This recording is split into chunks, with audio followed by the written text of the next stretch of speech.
Hello my friends, and welcome to a brand new camera comparison between the Samsung Galaxy A53 and the Samsung Galaxy S21 FE.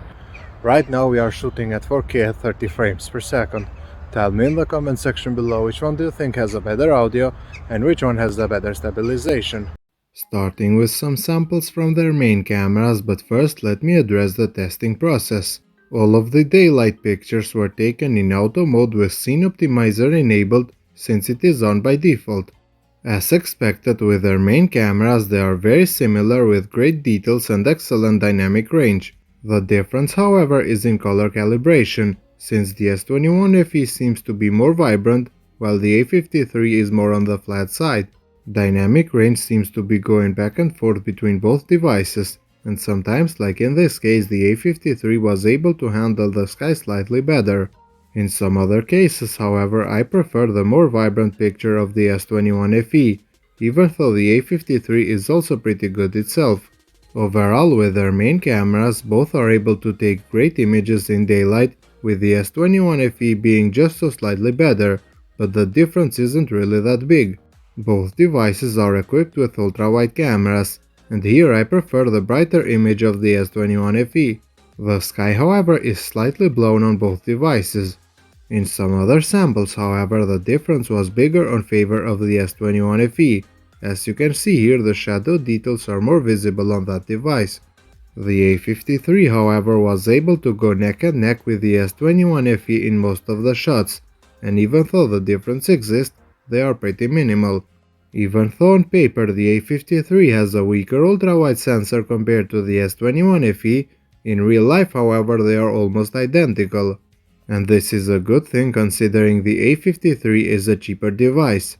Sometimes, however, the S21 FE did justify its higher price tag and it was able to take a better image. I was, however, very impressed with the A53. The S21 FE, however, wins when it comes to zoom, because it has a dedicated 3x optical zoom telephoto camera, which is missing on the A53, and to be honest, the difference is pretty big. When zooming in, the A53 is over-sharpened and the details are slightly lost, while the S21 FE is much better in this category. The A53 has also a macro and a depth sensor, but in my opinion they are useless. When it comes to portrait shots, I prefer the skin colors on the S21 FE, since her face is more accurate compared to the A53. Both of them have mistakes when it comes to edge detection. As you can see, her hair is blurred on both devices. The S21 FE does also take portrait shots with its telephoto camera, while with the A53 I had to come closer to have a similar image. Just like before, I prefer the picture taken with the S21 FE, since the A53 is too flat, and some face details are lost. Switching to the front cameras, and here I prefer how I look on the S21 FE. My face is sharper with more details, while the A53 isn't as refined. The S21 FE takes selfies with better colors, while on the A53 I look way too flat. Once again, I prefer the details of my face on the S21 FE, and also the background colors are better handled on that device. When shooting videos at 4K with their main cameras, you can see they are very similar when it comes to the stabilization. The A53 can really keep up with the S21 FE. The sky color, however, is much better on the S21 FE, while the A53 isn't that good.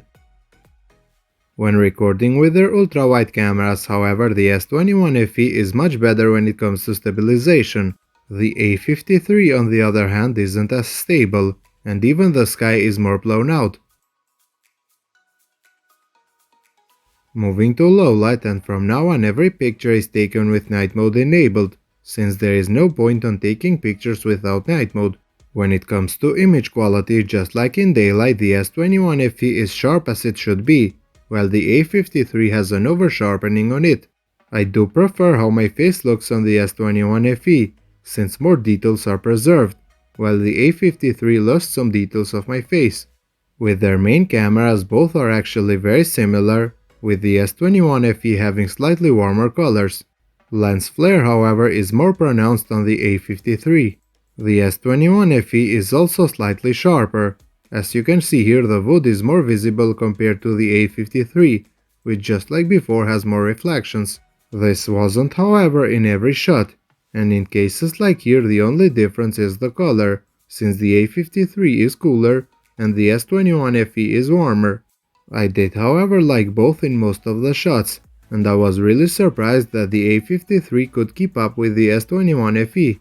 With their ultra-wide cameras, however, the difference seems to be slightly bigger in favor of the S21 FE. The A53 is good, but the S21 FE was able to take better images.